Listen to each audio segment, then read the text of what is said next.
yan. Wala tayong babaguhin sa process kung paano ka nag-i-strand test. Iisa lang yan ang gagawin natin. Ang kaibahan lang, what is new? Anong meron dito sa ating Bondastic? Ito na po yung kapalit ng ating straight therapy.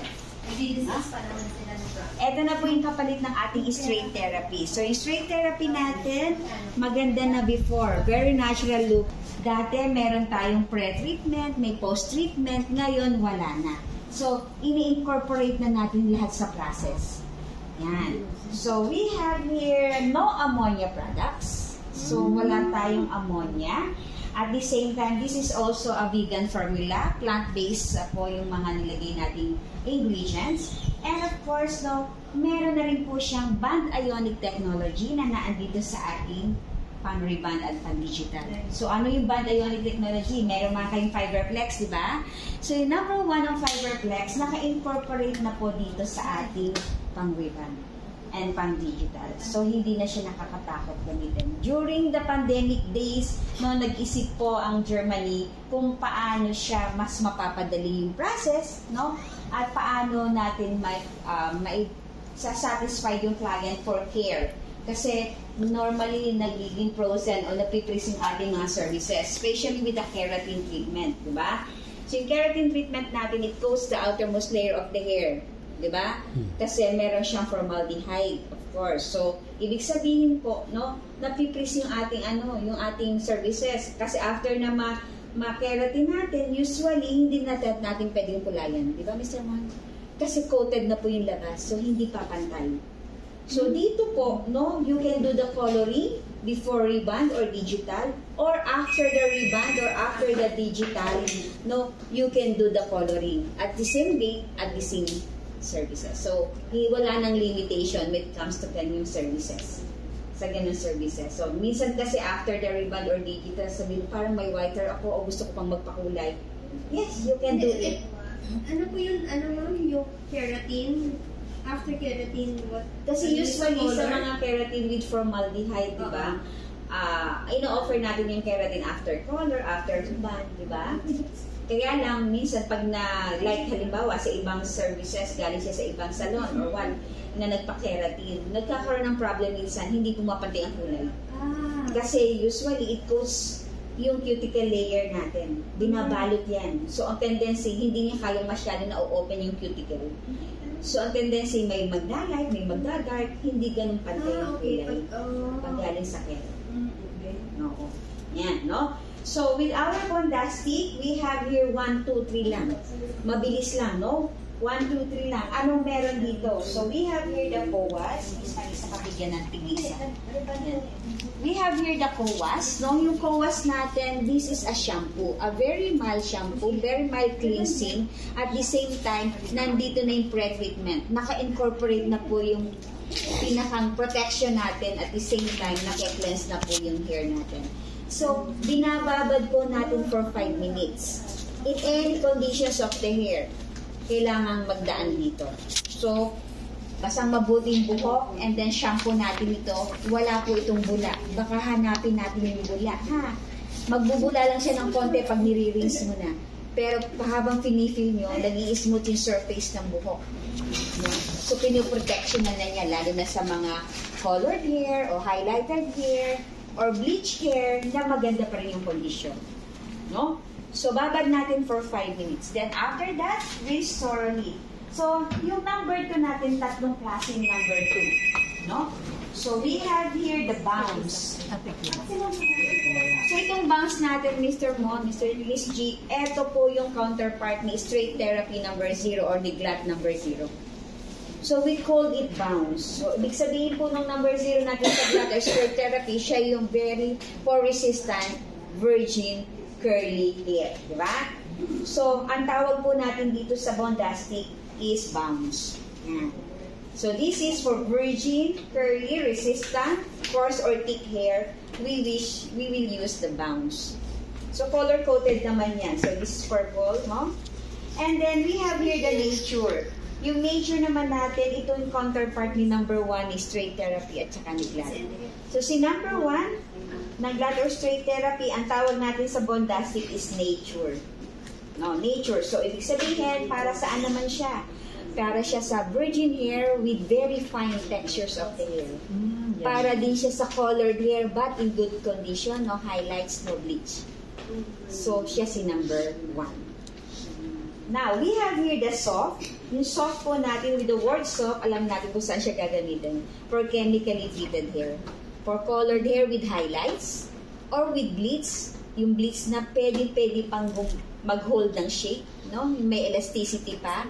No? Mayroon pa rin tayong limitation. Kung kakayanin pa, we can go through. But, siyempre, when we do the strand test at hindi nakakayanin, putol na agad, hindi natin gagawin.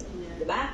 So, si soft, ito naman pinaka-mild sa lahat. Siya naman ang counterpart ni straight therapy number 2 or glatt number 2. No? So, tatlong variant yan. So, again, we have here the bounce. The bounce is for coarse-resistant virgin hair. And we have the nature for fine virgin hair or for colored hair in good condition. And we have here soft for colored hair with highlights or chemically treated hair. Or previously, halimbawa, nagpariban siya previous, tapos may wave pa rin siya, no, you can use soft. Yan. So, ang timing po nito, maximum of 45 minutes. That's the maximum time. Pero usually, hindi umaabot ng 45 minutes. Mabilis lang talaga. And the application of number 2 natin, palagi pa rin ganun, half inch away from the scalp, starting at the nape area. Then, developing time, processing time. Pagka virgin hair, first check natin kung anong ginagawa nyo sa strand test. Wala tayong babaguhin doon. Yung pa rin ang gagawin nyo, no? First 10 minutes pagka virgin hair, ang strand test. Pag colored hair, first 5 minutes. Pag bleach hair or colored hair with highlights, after the application, check tayo. But, ang application nito on towel dry hair. Ibig sabihin, wala lang dripping, pinakalang tuyong-tuyo lang siya sa towel. Then apply. So, before yung glatt or straight therapy, we do the drying, di ba, Mr. Mon? Yeah, before the application. Towel dry lang. Ito, towel dry lang. So, mas mabilis. So, di ba, yung pre-treatment natin, nasa shampoo na. And then, yung ating application, no need to dry, and then apply. So, mabilis lang po. Okay, ma'am. Question, ma'am. Yes, po. So, usually kasi, alam ng lahat, for rebondings, there are times na nag-exceed sila more than 45 minutes. Okay. It's because of the, yung depende siguro, kung titingnan nila, ay baka hindi pa ito pwede kasi unconditional. Hindi, dapat ba talaga ang maximum lang ba talaga is 45 minutes? Yun lang talaga. So, hindi ka talaga Good question, no? Ibig sabihin, pag nag-more than 45 ka, nag-1 hour ka, nag-1 and a half hour ka na walang nangyayari sa buhok, ibig sabihin, hindi po natin na-analyze na mabuting buhok. Maaring siya ay nag-metallic dye, henna, Vigent, Lakini shampoo, or merong process, may mga coated na products na nilagay sa buhok. That's why no reaction na hindi na-open sa cuticle. No? So, yun ang nagiging problem nowadays. Lalo na ngayon, katatapos lang ng pandemic. So, mga DIY. Pag sinabing, matagal na ako nagkulay, gaano katagal? Kung 2 years, hindi ka naman nagpapagupit, andito pa rin yan, di ba? In 1 year time, ang tinutubo lang ng buhok natin is 6 inches long. Kasi half inch lang in a month. So, pag tinignan natin, gaano katagal? Pag sinabing, matagal na 5 months, still, andyan pa rin siya. So, nasa consultation po tayo. Okay. Okay? And then, of course, we have 2 kinds of neutralizer. We have the liquid and cream neutralizer. So, automatic yan when we say liquid neutralizer para sa digital. And pwede sinabi natin cream neutralizer para sa ribbon. Diba? Ang timing po ng neutralizer is only 8 minutes on virgin hair, 5 minutes only for colored or chemically. Oh, that's too fast then. Yes, mabilis po Ganda. talaga. And bakit po ang ating number 3 ay meron ditong nakabox na number 3? Eto po, dito po nakasalalay ang lalang ikigaganda ng buhok natin. Kasi serum po siya, it's a type of serum. 4 po ang laman niya, nagamit ko sa kabila. Ayan, 4 ang laman. This is 2 ml. So automatic po yan, we have to mix with the neutralizer. Kasi anong meron po dito? Our hair is composed of keratin and protein. So, alam na natin, pag na-disturb natin yung bands natin, no? yung cortex natin, pag na-disturb natin yan, unti-unting nawawala yung keratin and pruning of the hair. So, ibig sabihin, that is damaging na. Diba? So, to restore back, yung nawawalang keratin and protein at mapatibay uli natin yung buhok, kailangan natin yung serum. So, and nandito po is the nano-keratin treatment. So, ihahalo po natin yun dito. For 100 ml of neutralizer, 1 vial po. So, mix well bago tayo mag-apply ng Nutra. At nakasabay na dito yung treatment. So, no need na yung post-treatment. Okay. Yan. Ito na yun. So, automatic po yan. Pag umorder kayo ng isang neutralizer, this is 400 ml, automatic kasama na po isang box. Hindi po ito maiiwan. Automatic po yan. Eh, ma'am, paano po pag naubos to? Usually, nauubos to. This is additional tip, no? Like yung kahapon na model namin sa Sinis Mary. Bleach siya. Bleach siya. So, sabi ko, pwede kayong magdagdag nito. Lalo na kung nakita nyo damage na yung buhok. So, ibig sabihin, mas big niya yung keratin to restore back kasi nga damage na yung buhok niya. So, pwede kayong magdagdag. Kung kumuha tayo ng 200 nito, pwede kayong magtatlong vial. So, mas nauna pong nauubos talaga si vial. Depende sa damage ng buhok. So, kasi for 100, sabi kahapon, ma'am, paano po kung 150 yung neutralizer mo? Automatic po yung dalawa ng vial. From 100 to 149, 1 vial. Pag tumungtong na sa 150 to 200, 2 vials. Pero, yun nga, depende sa kondisyon ng buhok. Kung nag-200 ka, nag-180 ka, pwede kang magtatlong vials kung kailangan talaga ng additional treatment. So, una pong nauubos to. Unang nauubos to. And then, pwede po kayong umorder, ma'am, ito ng additional without Nutra. Pero pag umorder kayo ng Nutra, automatic kasama na ito. Yan. And then, there's an incentive dito. So, si Miss MC na lang po yung mag-discuss ng incentives pag nakaubos kayo. Yan. Okay, so automatic po yan kasama. Huwag niyong kakalimutan kasi napansin din nila kahapon, pag tayo nagre-rebond, it flattens the hair. Nagpa-flat talaga yung texture ng buhok.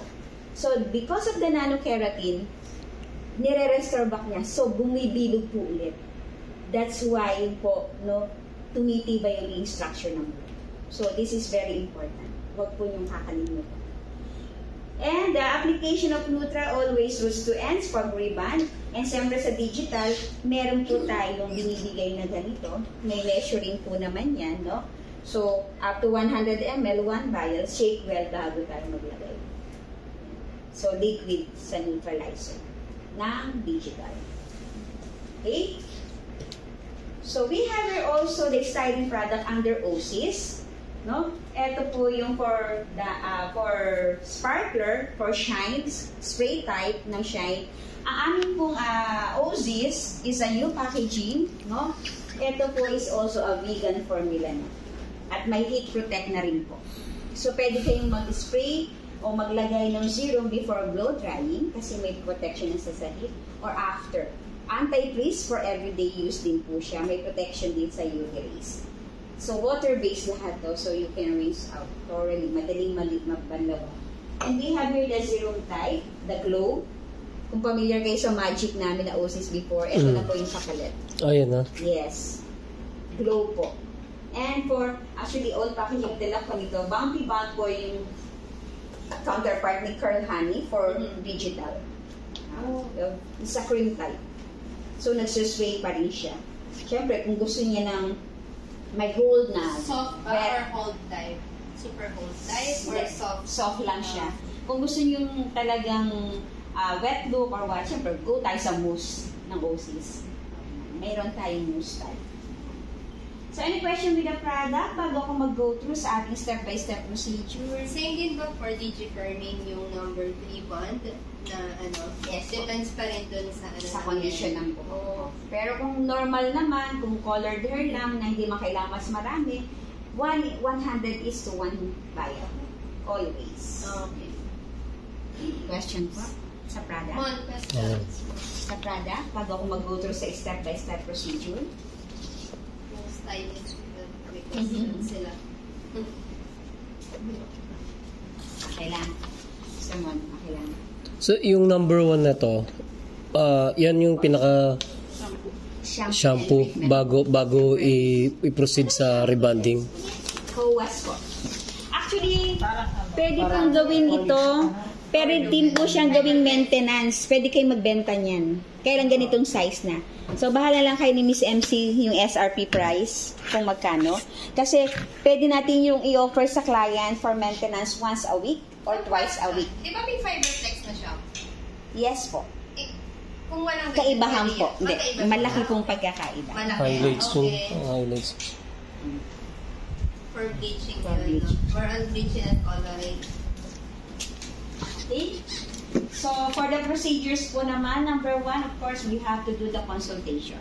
Diba? Pinaka-importante para mapili natin anong procedure, anong product, anong variant ng ating number 2 ang gagamitin.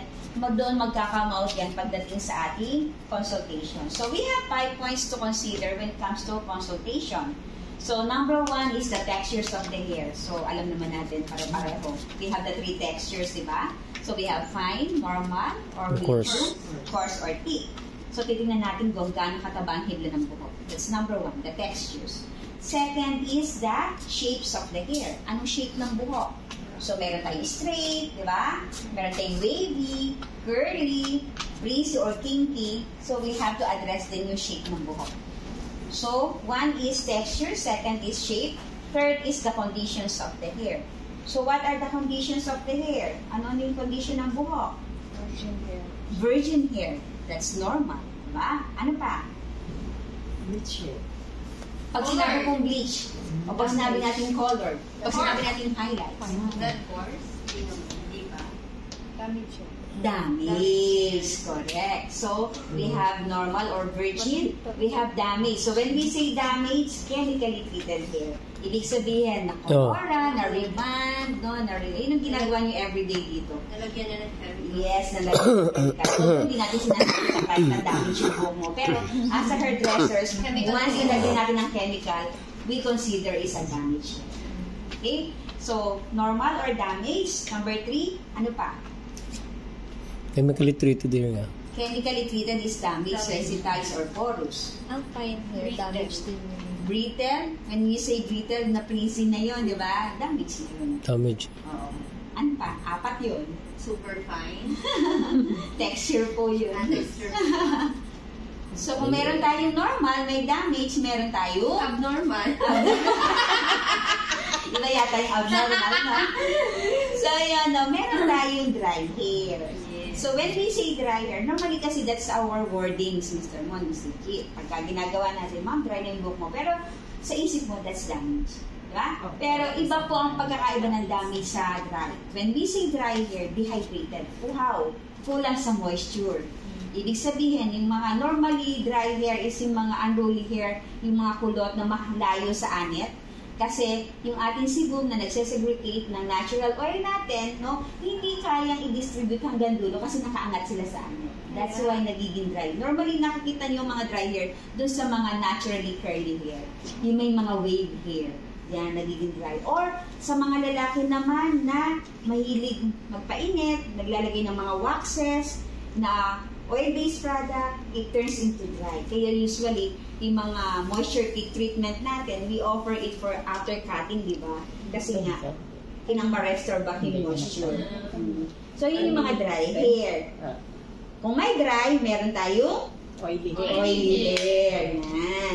So, yung oily hair naman natin, no, yun nga, yung very limp yung hair, nakadikit sa anit, mas mabilis mag-segregate ng natural oil yung ating sebum. That's why nagiging oily. Ako, oily ako. Pagdating ng hapon, nagdamag-damag na ako, oily na talaga ako. Kaya hindi ako pwedeng hindi mag-shampoo everyday. Oo.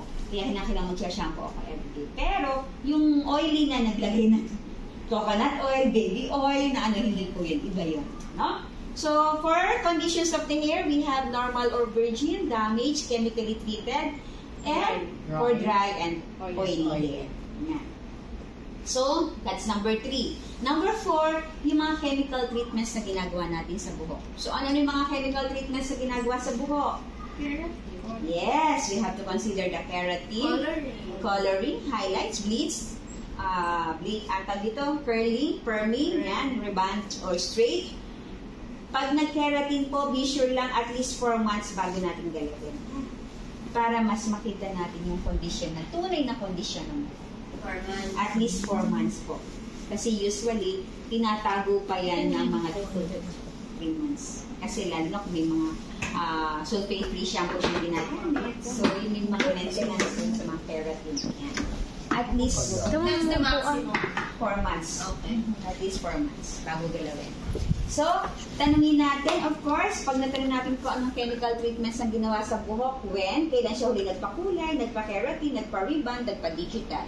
And then what kind of color ang ginamit? Baka mamaya metallic, henna, virgin, or blackening shampoo. And, of course, tanongin natin how it process. Tinatanong din natin, doon tayo nagmamarites, diba? During, ano ba yung history ng buhok ng ating client. And the last is the scalp. We have to check the scalp, no? Check natin kung malinis ba ang scalp niya, may mga dandruff ba, na nakamot ba niya, na namumula-mula. At least, ahead of time, sabihin mo, ma'am, namumula-mula dito. Baka magkaroon ng itchiness or irritation doon sa part na yon, di ba? Pero pag may open wound, no, hindi natin, Negative na yun. negative na yun. Pagalingin po muna natin para hindi magkaroon ng chemical reaction. So, yung 5 points na yon, yun i-consider natin bago tayo mag-go through in any chemical services para talagang sure tayo na tama yung magiging process natin. Okay? Then after that, of course, nalaman natin kung anong gagamitin natin variant. So we have to do the shampooing. So babad natin for 5 minutes dito. Then after 5 minutes, rinse thoroughly, malawang mabuti. And then apply na natin yung ating variant na napili. So siyempre sa digital, kung saan lang pupulutin, doon lang lalagyan. Kung gusto ni client below the ears, above the ears, depende sa client kung anong curl ang gusto niya, big ba or small, no? Doon lang lalagyan ng product. Pero pag reband, of course, half inch away, di ba? Pero sa digital, kung saan lang yung pupulutin, yun lang lalagyan natin. So, before winding, lalagyan na ng gamot. Winding, opo, kinakailangan ma-break muna natin yung bands. Ano ba ang ginagawa nito? It breaks the bands. Ano ba yung bands na kailangan natin ma-break? So, we have 3 kinds of bands dito. We have the hydrogen bands, which is the weakest bands of the hair that can be broken by water. Yung simple pagpaligo natin, sumusunod lang yung buhok kung anong supply mo, nagiging ano. Pero pag natuyo siya, bumabalik sa dati niyang shape. We have also salt bands or salt links na tinatawag. This is also a weak bands of the hair na pag nilagyan mo mga styling product before curling, before ironing, tumatagal siya for 24 hours. Pero pag nabasa mo ulit, back to normal shape. Pero dito, during this one, ang kailangan natin ma-break, we call it the disulfide bands. Yung disulfide bands is the strongest bands of the hair that can be broken by chemical. So, eto yung kinakailangan natin ma-break para mapasunod natin into the new shape. Pag hindi nyo na-break during this product, no, yung tinatawag natin strand test, pag nagkamali tayo doon, kahit anong galing yung mag-wind, kahit anong galing yung mag-blower, mag-plancha, back sa dati niyang shape yan. Ibig sabihin, hindi nyo na-break yung bands na yun. Doon pa lang may mali na tayo. Kasi magaling ka namang mag-wind, magaling ka namang mag-iron, pero bakit nakulot o bakit hindi nakulot? Diba? So, ibig sabihin, dito pa lang, may mali na tayo. So, ang pag-check po ng digital at saka ng reband, malaki pong pagkakaiba. Sa reband, we have to break the bands up to 80 to 90% para maging straight talaga siya. Sa curl po, nasa 50 to 70% lang. Kailangan natin mag-break para may bounce pa rin siya. May hold pa rin.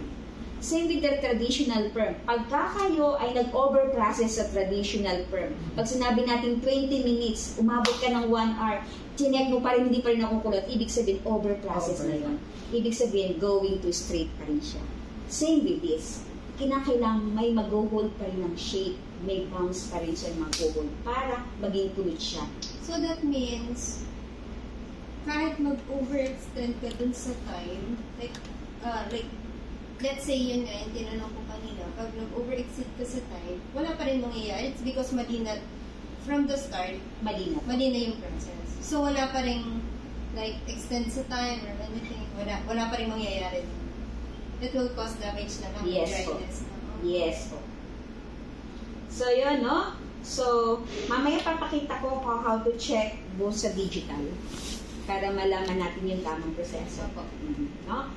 So, yun. After nito, no, na-process na, no, kasi half inch away naman pag ribbon. So, ang gagawin natin, after na ma-check natin, break na yung disulfide bands natin, we will do the comb through, di ba? Ayun kung ano regularly ginagawa nyo sa ribbon. Kasama na yung root area pag nagko-comb through. Kasi, may natural heat naman tayo, so during the comb through, nagde-develop na yung root area. No? So, kung wala pang you can do for 3 to 5 minutes bago tayo mag-rinse. Ha? Okay? So, ganun po pagka And of course, pinaka-importante, pag tayo magdi-digital, we will do the pre-cutting. Pinaka-importante po yun. Yung pre-cutting natin. We will do the classic layering. Huwag masyadong texturize kasi kayo rin ang mahihirapan mag-one.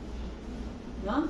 Classic layering. Bakit po kailangan i-classic layering? No? Kasi nga po, pag hindi ni-layer yan, very heavy po sa gulo, hahanapin niyo yung kulot. After ilang hours, sasabihin, nasa yung kulot ko.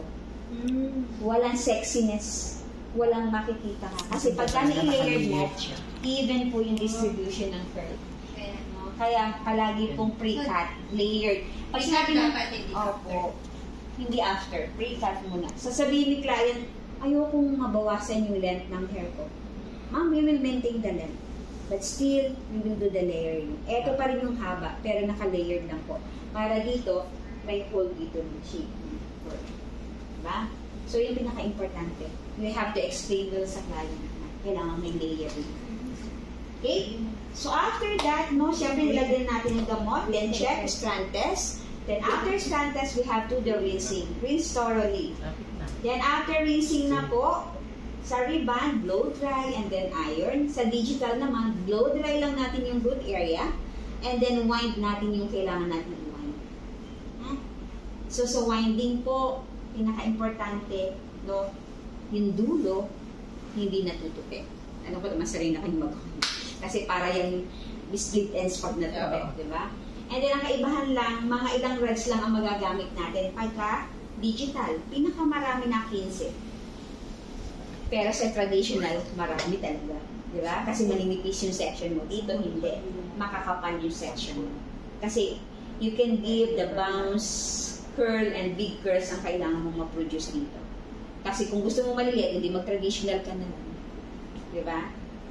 And, bakit siya ginawa?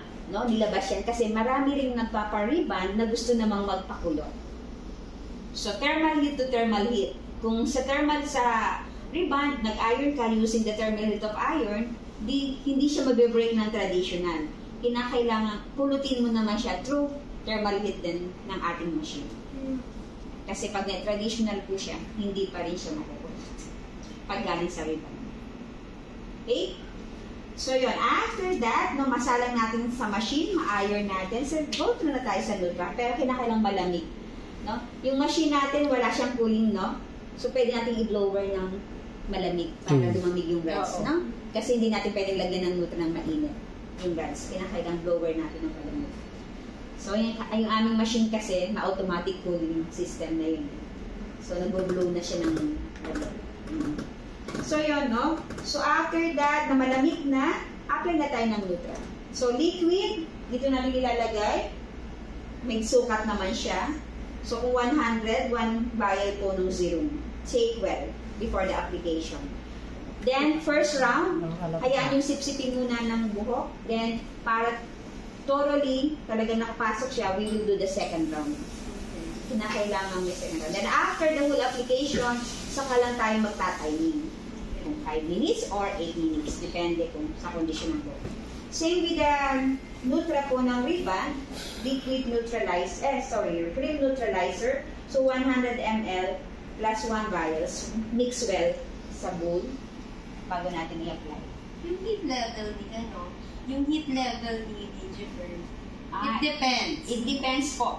Dahil nga, kayo ang nakakaalam ng machine nyo, kayo ang mag-ooperate. So, hindi ko alam kung ano yung heat ng inyong machine sa virgin hair. So, kayo po ang mag-ooperate. Kasi hindi ko po alam yung machine nyo. Ilan yung heat na na-remote yung sinagal na. Kasi syempre pag machine namin, kaya kong explain, di ba? Kaya pag machine nyo, kayo po ang mag- Hindi, I mean, yung ano, yung... Merong 180 degrees yata yun. 180, ano, Hindi ko Fahrenheit. Oo. Sa ironing kasi, Hindi, ma. Yung sa machine nyo, mostly. nasa 110 to 120 lang. And Parang then, ganun din, man. May 180 kasi ito, alam ko. namin, 180, 160. nag-iiba-iba yung... Parang sa iron. Bakit? Binabasa niya yung pangangailangan ng buhok. Pusa siyang Ay, ang automatic. galing naman. Yes. Hi. Ano siya? Parang iPhone ba? Kasi Na- ito, ano to Android. Parang Apple ba yun? No? Binabasa niya yung heat na kailangan ng buhok. Siya yung kusang nag-a-adjust. Kaya mapapansin nyo, nagpa-fluctuate talaga siya. Naiiba-iba yung ano. Yung heat Then pag level. stable na, saka lang siya nag-display. Mag-flatten. Ang galing naman. Yes. Pag hindi rin... Ano nga yung S yan, ma? Ay,